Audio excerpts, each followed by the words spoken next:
Hi, I'm Elena. You're at my restaurant, Tsiakkos. Most Greek reviews would start with something like, what a great place, great food, great atmosphere, but, and there's always a but from a Greek.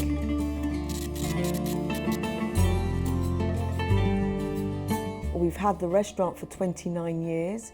We thoroughly enjoyed it. There was always, in this road particularly, where we lived, there was a strong sense of community and family from many different cultures, people from all over the world, which was really, really nice.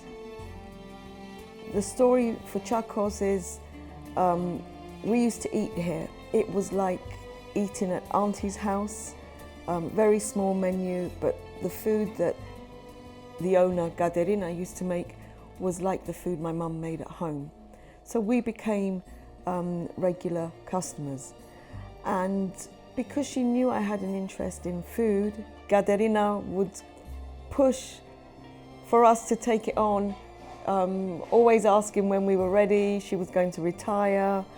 And I guess when the time was right, we did. We kept the name, we kept the menu, and here we are 29 years later. I was born in London. My parents are from Cyprus, Greek Cypriot. I can't imagine what it was like for them, but just the weather alone would have been a huge shock. They came as British citizens because Cyprus was part of the British colony, but they kept in their own communities and they thrived. But what they also did was embrace their new life, and they integrated in what they found. And slowly, slowly, slowly, they became part of their new communities. My mother was a fantastic cook and baker.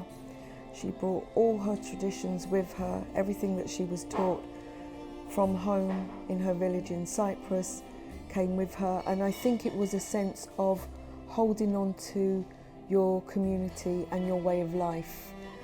But I feel that we are more Cypriot, more Greek Cypriot here than they are in Cyprus, if you can understand that.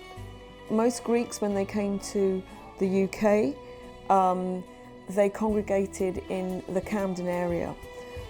So we never really moved far from where we grew up.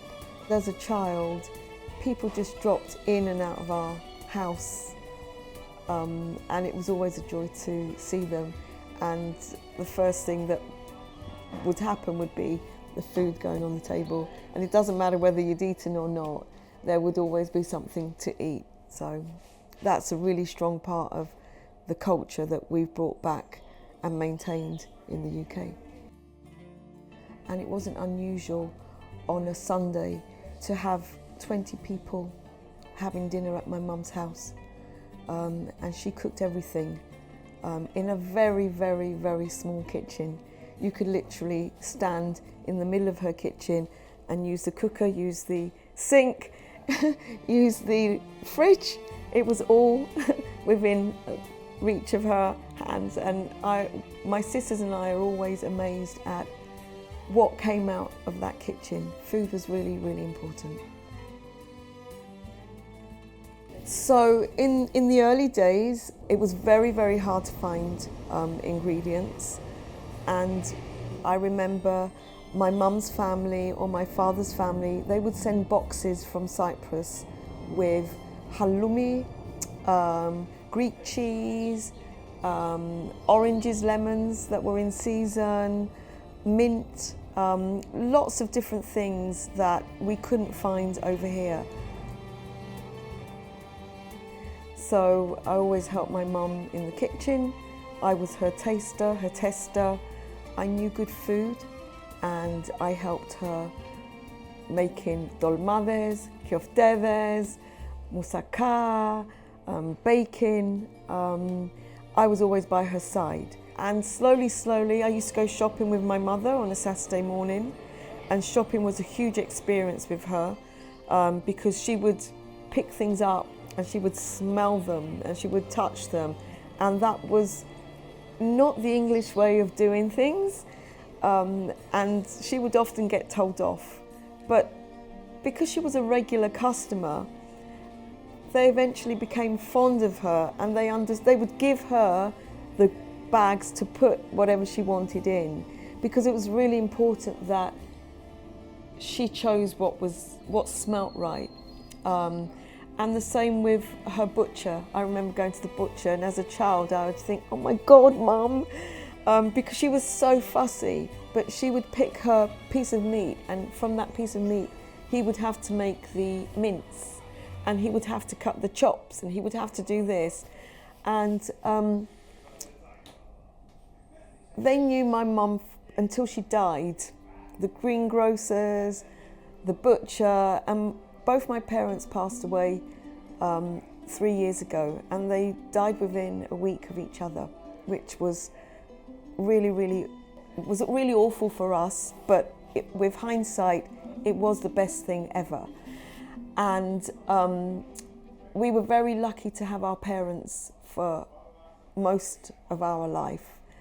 And at their funeral, the butcher was there and the greengrocer was there, and you know, those things were really moving to know that even though I would say in the beginning my mum was a real pain in the arse to them, they really loved her and respected her knowledge of the food that she was buying, the produce that she was buying, and what she was going to make with it. Yeah. It was an ambition of mine to own a restaurant at some point in my life. I studied fashion and I trained as a designer, but I always had a strong pull towards food. In those days, it wasn't trendy to have a restaurant, and in the beginning it was very, very tough. With regards to the food, that was never a problem because that was in me anyway. Gaderina, the previous owner, she taught me how to make daramo salada, hummus. She gave me her secret recipe for gleftigo, which was unbelievable, and to this day we still use her recipe. So it was just juggling life with a business, growing the restaurant with my family around and with the children, and having them watch and cook and help, and being able to raise my sons and work in the kitchen at the same time, and also somewhere where we could all gather, whether we were open or whether we were closed. It was a place that we could have big family gatherings, and also being able to interact with our customers, knowing most of them by the second visit, knowing them by their names, knowing part of their life, their family. We still have people coming here that were coming here before we had the restaurant. So now the parents are the grandparents and the grandchildren are coming. There's nothing nicer than seeing people really enjoying their meal and having a good time. I don't think people really appreciate how hard it is to run a restaurant, and it's a really tough business to be in. Right now, my partner and I can actually step back if we want. We have a great team. Our sons run the business the way I'd like it to be run, are sort of bringing it into the modern day restaurant world, which is very, very different to how it was when we started. So for me, I'm trying to step back as much as possible. I keep an eye on the kitchen.